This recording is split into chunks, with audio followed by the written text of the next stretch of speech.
Mimi napeana input ya Gen Z hapa. I do not speak on behalf of the Gen Zs, but I belong to that demographic. So I will say it as I think it. I will say it as I know it. Let's start with Gachagua. Well, we have already belabored the point on how Gachagua is not so bad as compared to the rest of them. He's as bad as Ruto is. He's as bad as the MPs and the CSS are. Because if he's tribal, they are tribal as well. If he's corrupt, they are corrupt as well. So Gachagua is not the entire problem of the Kenyan government. If you take out Gachagua, corruption will still exist. If you take out Gachagua, tribalism will still exist. If you take out Gachagua, the Adani deal will still exist. Negotiated for by this government. And they know that the Adani deal is total democracy. They know that.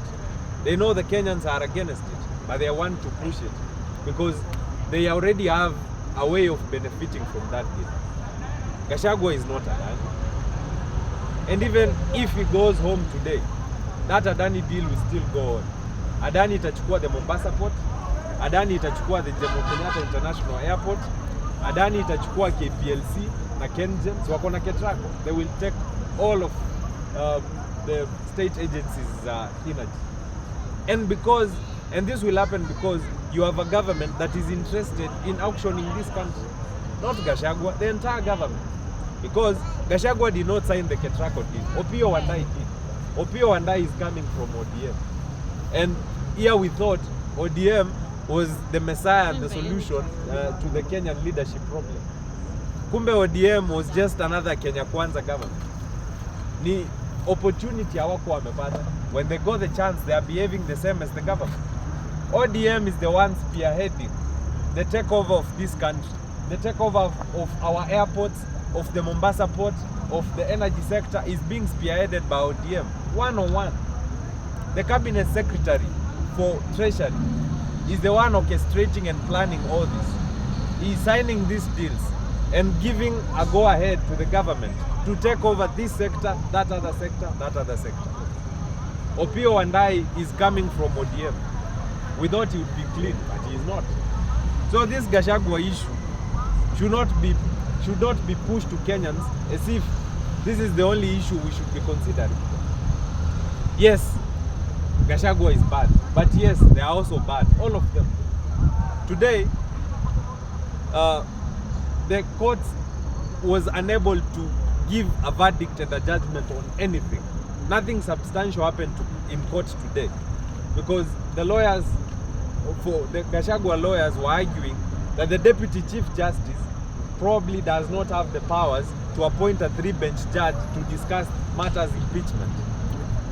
And there was the question of the jurisdiction of the High Court. If the High Court has the jurisdiction to listen to a case of impeachment concerning the Deputy President. And that case is still ongoing. And a way has not been found, a solution has not been found as to whether the High Court has a jurisdiction to listen to an impeachment case and as to whether the Deputy Chief Justice has the power to nominate a 3-bench judge to listen to the impeachment of Gachagua. And we are being treated to this because the judiciary is doing all this in a hurry. Na wameambiwa na Ruto waharakishe hii kesi because Ruto wants to have another deputy president. If possible, Ruto wants to have another deputy president tomorrow morning. You saw how the National Assembly was so expeditious and fastidious to give to us another deputy president without wasting time. Gachagua was impeached around 11:30 p.m. in the night. The following morning, around 9 a.m., the president had announced the nomination of another deputy president. Why the hurry? Why the hurry? I'm not here to sanitize Gachagua, but I'm asking myself, if going forward, this is the precedent we are setting, that the National Assembly and Parliament will be taken over by the executive to do its bidding, the same as the judiciary. Is this the country we want? Because after Gachagua, they will go for someone else. And they will possibly decide to go for us Kenyans. You already know about the term limit that is in the offing. They are discussing increasing their term limit from 5 years to 7 years. If we celebrate the ousting of Gachagua maliciously, without according him a fair hearing, next it will be us. Next, it will be us. They will start eating us. And you've already seen your parliamentarians have all the motivation to eat up our space. They have all the motivation to eat up into the Kenyan resources. They have all the motivation to punish us as Kenyans. Tell me how an MP brings to parliament a bill to criminalize and to make it so expensive to farm horticultural crops. How an MP brings to parliament a bill that makes it so hard to cultivate mag beans, ndengu. Tell me how an MP in our census or his census brings to parliament a bill that is so punitive on livestock and agriculture in this country, because it is not the first time and it will not be the last time. They have every motivation to finish us. If we clap and if we acclaim them as they deal with Gachagua viciously, as you've seen, next it will be us Kenyans. They will pass anything they want. They will push to us any agenda and every agenda that they think will serve the Western powers and the government at the expense of us, just because they've been bribed with some few millions of shillings. And I'm telling you, the kind of motivation we've seen in parliament is a motivation that is motivated by a brown envelope. Our wabunge hawajai kuwa na hiyo motivation. They've never sat down in the wee hours in the night hours to discuss shift, to discuss SHA, to discuss the new funding model. They've never sat for long hours to discuss anything that is important to Kenyans. But they have enough time to the night to discuss the impeachment of one man, Gachagua. I am not sympathizing with Gachagua, but I'm being objective here. Next, who is next? Next is us, we Kenyans. We will be their next culprit. We will be put on that table, we will be chopped into pieces, and they will feed us off. Thank you. So we have to be vigilant on these things. And on Kithure Kindiki, this Kithure Kindiki is the same guy who murdered us on the streets. I am a Gen Z, so when I say murdered us, I imply and mean that Kindiki, as the CS of Interior, was in charge of the entire security operation during the month of June and July. He ordered the police to finish us, to abduct us, to arrest us, and to kill us. To this day, we've not gotten restitution for the lives we lost. We've not gotten anything substantial from IPOA. We reported those cases of police misusing their power. We've reported police brutality. We've reported abductions and extrajudicial killings. Nothing happened. And I don't think anything is going to happen. In this country, anything that is sensitive to the common mwananchi is never taken seriously.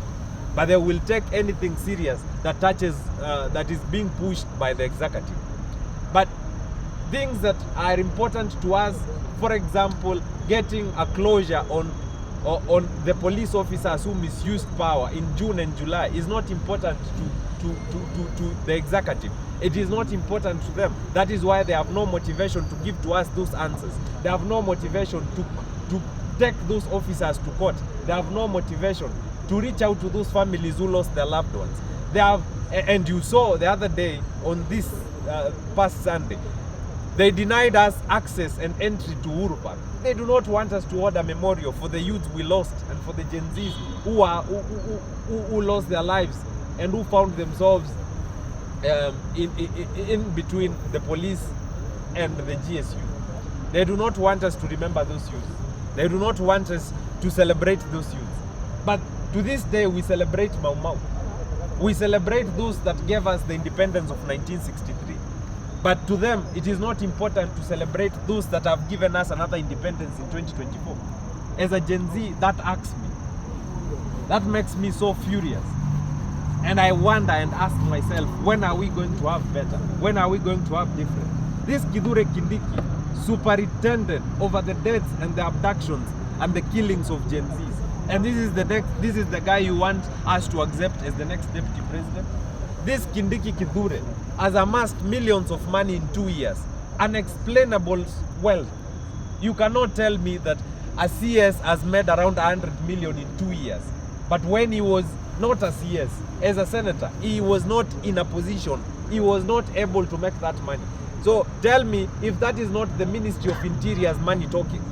When he was a senator, he could not make that money in 2 years. But after 2 years in the Ministry of Interior, he miraculously has made around 100+ million shillings. It does not make sense. So this Kindiki is as bad as the Gachagua they are trying to tell us is bad. This Kindiki is a thief. This Kindiki is a murderer. What is his difference? This Kindiki is a tribalist. What is the difference between Kindiki and Gachagua? Maybe the soprano voice, but everything else, they are the same. Everything else, they are the same. So we reject Kindiki, we reject Gachagua, we reject Ruto. We want all of them gone home. Yesterday I asked why we cannot have one MP table a motion of impeachment against Ruto. I would want to see that. And we as the Gen Zs would push for that impeachment, the same way we push for the reject finance bill. And we abrogated that bill till Parliament rescinded their decision and decided to reject that finance bill. The same way we are going to push for impeach Ruto till he goes home. He either goes home by impeachment or resignation, but he must go home. And it will not be in 2027. Anybody telling you that you should wait till 2027 to remove Ruto from power is deceiving you. He already knows the plans these people have of rigging elections. We've never taken out a president successfully or out of the ballot. Kibaki lost in 2007, he still became president. Uhuru Kenyatta lost in 2017, he still became president. Who is lying to you that Ruto, even after losing in 2027, will relinquish power to another person? Who is lying to you? We have to defeat Ruto before 2027. That must happen, should happen, will happen. Okay. And my final remark is on a constitutional problem we have and a constitutional weakness we have that the government has been exploiting. And I will refer to my phone. There's a constitutional clause on public procurement and disposal. It is called the Public Procurement and Disposal Act of 2007. And this is what the current government has been using to steal from us. It is on the Daily Nation. I'm not sure which page this is, but the title is How Treasuries are Betting Shilling 437 billion Adani Group Deals. This is what happens. This is what has been happening. Sorry. So the Public Procurement and Disposal Act was passed into law in 2007. The Kibaki era and the Uhuru era has used the Public Procurement and Disposal Act sparingly to carry out some tenders and contracts in government. But this government has discovered that this is a loophole they can use to steal from us constitutionally. I have heard guys ask, kwa nini hakuna public participation ya Ketraco na the Adani deals? I want to tell you why there is no public participation for the Adani deals, and there will not be one. There won't be one. There will not be a public participation for the Adani deals. And this is the reason. So, under section 111A, there lies the specially permitted procurement procedure model, SPPP. This is what Ruto and this government has been using to steal from us. And here it reads, the SPPP allows government institutions to engage private sector players for contracts without having to make public the decision. So they are not going to tell you what they are discussing with Adani in thoroughness. They are not going to be open with this, because under the law, under the constitution, under the Public Procurement and Disposal Act, under section 111A of this specially permitted procurement procedures model, the government is given a leeway. The government is given the mandate to enter into contracts without disclosing the terms of engagements of these contracts to the public. And this is what they have been exploiting. So under the specially permitted procurement procedure, SPPP model, the government has the authority to enter into contracts which the Public Procurement Regulatory Authority has no power to question. It cannot oversight any contracts the government enters using the specially permitted procurement procedure. And using this, the Treasury is going to enter into government contracts and set the rules of engagement as it seems fit. And that is why I told you that this ODM is not our savior. Today, the CS Treasury is an ODM guy. Whether he resigned from that party or he did not resign is immaterial. We all know him. We all know he's an ODM member. Whether he resigned or not, we know he made his name through ODM, and he will possibly resign after his CS tenure and go back to ODM. This guy is aiding the government to steal from us using the specially permitted procurement model. And they are going to enter into contracts, numerous contracts, that we will not be able to question as the public. And the Procurement Regulatory Authority will not question these deals because they are permitted under the Constitution, under the Public Procurement and Disposal Act of 2007. So this government is going to auction this airport. They are going to auction our energy sector from Ketraco to KPLC to Kengen, and they are going to auction the Mombasa port, and they are going to auction KICC and any other any other resource we have in this country. They are going to auction our national resources, and you will not question them, and they will not subject this to a public participation. So we need to be vigilant as Kenyans, and we need to go back to the streets to reject Adani. This is the trigger we need. We do not need to wait till 2025 for another finance bill to head back to the streets. Let's go back to the streets as soon as possible to reject Adani, because the government will push for Adani takeover of this country. Thank you.